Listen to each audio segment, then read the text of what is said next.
What's up, Falcon fans? Anthony Romo, head coach TJ Parker here. Week 11 edition of our Coach's Corner here at Sam's Wedge Inn in Austintown. Coach, we'll jump right into it. How's it feel to be in the playoffs? I was gonna say when you say in week 11, that feels exciting. I mean, with the new format, it's something that we expect. Quite honestly, to be in there, something that we strive for every year. But getting here, the path that it took to get here, you can't look past that. And just really proud of the season that our team put together, week in and week out, and then to have the seed that we are and to reap those rewards is something special and something we're proud of. But we know we have a lot of work to do, especially for a very good Mayfield team. And I think something that was huge this year compared to last year is you guys were able to secure a top 4 seed. So if you guys are able to take care of business this week, you'll have another home game next week if you guys can get there. Obviously, the goal is to make the playoffs, but were you guys really pushing to get that second possible home game? Yeah, I mean, after a while, we just had to keep playing and focus week by week and see where the chips may lie. But, we really got in trouble in terms of when we knew things were getting a little cloudy, when that news came out about the New York team, they ended up forfeiting 6 games. We knew it was a tough climb from there because they were a huge point get for us. Being a large school, Division I, our way, it was tough. But it was something that we strive for. We just wanted to do the best we could every week in and week out, and then wherever it fell, we were fine with. And it's always kind of funny when we come here to Sam's Wedge Inn each week and we do a recap of the previous week. It's always someone different that we're talking about that stuck out. This past week, you guys played Warren G. Harding, 59-28 victory, and Jamel James had one of the best rushing games in school history, tied a school record with 5 rushing touchdowns. He's been a workhorse for the offense this year. His senior season, we've talked about him, we've interviewed him. Just talk about how proud you were of that performance he had. Yeah, I'll touch on what you first mentioned. Just it's a new guy every week. Someone can get you every week if you want to focus on one guy, but just the selflessness of the crew, you're starting to see that. And we talked about it early, but there was still doubts in. You got to really understand the offense to understand where the ball's going and then why it's going there. And as we've progressed, I think people really understand that. But to have the week DJ had last week, in Jamel's absence, forgot about that. Yeah, DJ breaks the single game rushing record versus Boardman in Jamel's absence, and then DJ goes down on a long run and he can't finish the game, and then here comes Jamel and he puts a record breaking performance together. Deservingly so, especially on senior night, but the way he ran all night, I mean, that was one of his best games you've ever seen him put together. Just his vision, seeing the holes, making guys miss, finishing runs, and then running downhill all night. Just so proud of him and the way he stepped up, and we're going to need that this week. So before we jump into this week's matchup, just a full recap of the regular season. Falcons go 9-1. A remarkable season all the way around for you guys. Had some guys step up on defense, had some guys step up on offense throughout the season. I want to go back real quick to that game against Massillon a few weeks ago. You guys went on the road. That was the only blemish on your record.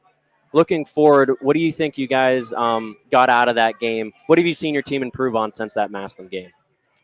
You know what? I think the Massillon game really honed us in on focusing on our details. The little things that matter.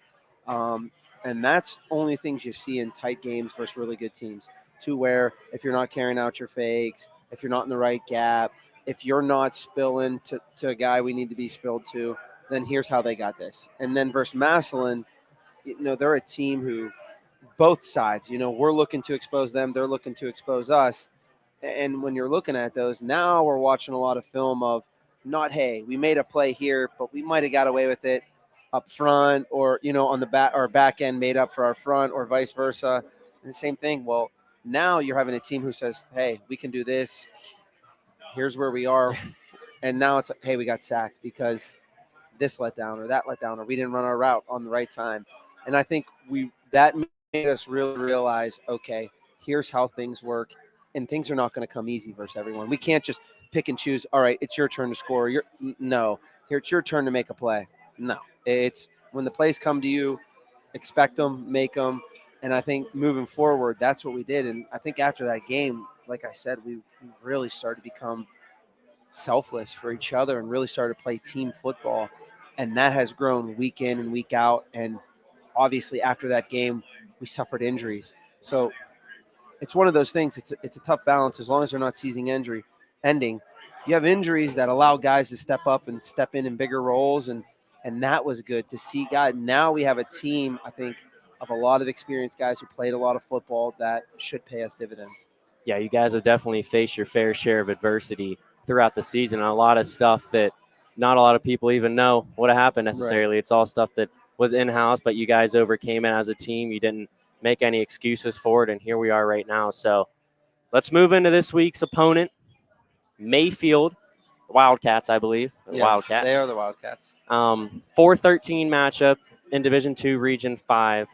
They're 6-4 coming into this week.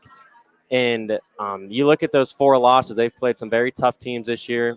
Chardon, Riverside, those are 2 very tough teams. Riverside is in your region. Yep, Chardon, the top seed. team in Division III, Region 9. And then last week, they suffered a setback against Kenston, which really helped Kenston's sake in Division III, Region 9. It's off topic. But this opponent this week, what have you seen so far on film that that poses a danger for Mayfield? Yeah, offensively, they have a very, very good quarterback. I think they're similar to us in terms of they have athletes on the outside that they want to go through. They have a receiver who has offers from Ohio State and Iowa in track. He's a 10-4 kid, finished second in Division I last year. Nick Biega, I think his name is. But they have a burner out there. They have some other receivers in some parts and a really good quarterback. And they have a good line up front. On the other side, defensively, they put a lot of stress on their secondary, play a lot of cover 1, cover 0, and they like to blitz. Like their answer to everything is blitz. So when you have a team that does that, they're going to catch you, and then you just hope you catch them. And that's the one thing that when watching film, it's hard to tell because those guys fly around, they get to the ball. They're a very good team, and the teams that they lost to, you named them. You're talking about the number 2 team in our region in Paynesville, Riverside, and then the number 1 team in Division III in who Chardon, Paynesville beat. That's Chardon's only loss, and then Kenston. Just some really good losses, but that's why we play the game, and it's the playoffs, and that's what we told the kids. It's the playoffs. You should expect to play a team that is very good and sound and can match you in a lot of areas, and we're here. So first meeting between these 2 schools in school history between you and Mayfield. As a head coach facing new teams week in and week out, when you start your prep kind of the first day after last week's matchup, what's the first thing you kind of look at on film to try to study? I'd say up front. Does it vary? Up front? Yeah. When we're looking to study things, like the first thing is just want to see them up front, see what they're about. I think, I think you can ask any coach in our area, like once the playoffs start, we really take pride in playing what I would say like Youngstown football. And that comes from really size really doesn't matter, and us taking our gritty selves out there and playing some real tough football, tackling, hitting, holding the line up front, moving the line on the other side of the ball, playing just very, very physical football. Now, obviously we're going to play it fast, and that's one thing you see. You look at speed and physicality are 2 things that jump out on us. Obviously, we'll look at who their playmakers are, how they're getting their wins, what they're having trouble against. But, the first thing we focus on is how they are up front on both sides of the ball. And so, like we mentioned, home game this week. If the game was played tonight, this would feel like playoff weather in Northeast Ohio. Rain, cold, wind. But Friday night, I believe it's actually supposed to be pretty nice weather considering where we are in late October. How much does this team feed off of the home crowd? It's pretty comfortable for our guys. You know what I mean? That they love being home. They love playing in front of our fans, our community, just that atmosphere. Being the team that they represent in the playoffs and being called the playoffs and being at home, they love it. It's their home. It's their nest. They enjoy it, I think. But to be able to represent our brand, Austintown Fitch football at home in the playoffs versus all these first-time opponents or, new faces that we haven't seen, that's special to our kids, to our community.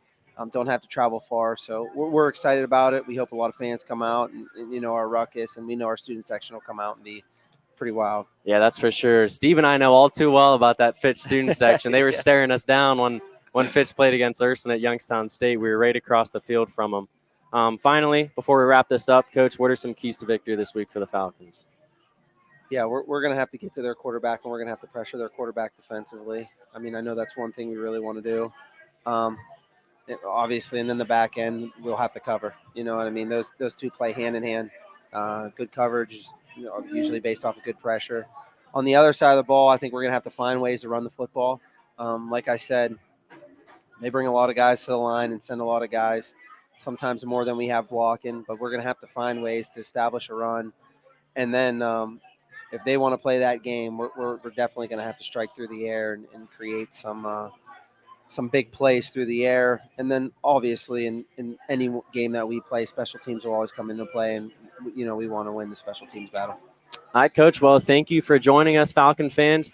You're going to be able to go watch this team at home Friday night against the Mayfield Wildcats.